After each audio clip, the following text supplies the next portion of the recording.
My name is McQuilkin and I'm from Columbia, Maryland. I played at Towson University. We were 2-time CAA champs. I went to the NCAA tournament 3 times and I was a team captain. I'm now the defensive coordinator at High Point University. So I was really lucky to grow up in a Christian home. I have a great mom and dad and 2 older brothers who were role models and really taught me how to live life for Christ. I was blessed to go to an FCA camp at Salisbury when I was in middle school, and I learned what it was like to have a personal relationship with the Lord, and I was able to give my life to Christ in middle school. From there, transferring over to the field, the Lord just provided. His hand has been completely over my career, and I really feel like I'm doing everything He wants me to do. It gives me a lot of peace to know that I'm playing for Him and I'm playing for one audience. So when I was choosing between colleges, I was choosing between Towson and another school. I actually had my heart set on the other school. My family has this 24-hour rule where before we make any big decisions, we need to take an extra day to sit and sleep on it and pray about it. And within those 24 hours, God actually totally changed my mind, changed my heart, and I felt like I needed to be here at Towson.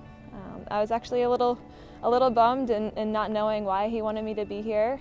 At the other school, had a really awesome FCA group that met there, and that was something that I always had wanted in a team in a college. Little did I know God had a lot more in store for me.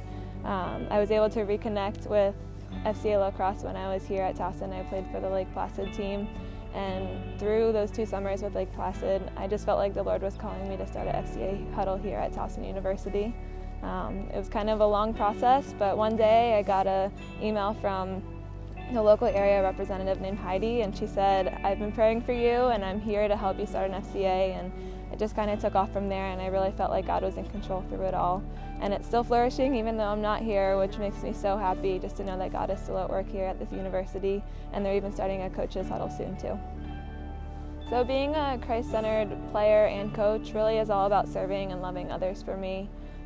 The Lord calls us to love neighbors as yourselves, and I think He calls us to be different and stand against society and stand for Him.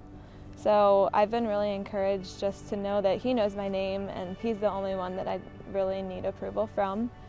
So being a coach now, it's really fun just to invest in these young girls' lives. It's a really important time of your life in college, just shaping them and showing them that they have an identity that's not on the lacrosse field, showing them that they're worthy and that they're loved, and that's something that I know God has laid on my heart for a plan of my life. He's in control, and I'm so excited to see where it goes from here. So one time through the hard part of the season, I felt like I was working really hard. We were going through a couple losses, and I was listening to the radio and I heard the song "He Knows My Name" come on, and I just felt like God really answered some prayers and showed me that I am who He says I am, and He knows my name, and that's all I need. I don't need wins. I don't need to be the player of the year or anything. All I have is Him, and He's my audience. So I wrote down a couple of these lyrics that really stood out to me. "I don't need my name in lights. I'm famous in my Father's eyes. Make no mistake, He knows my name. I'm not living for applause. I'm already so adored. It's all His stage. He knows my name." And that kind of became my theme song as an athlete and as a coach, just to know that God knows my name, and that's more than enough.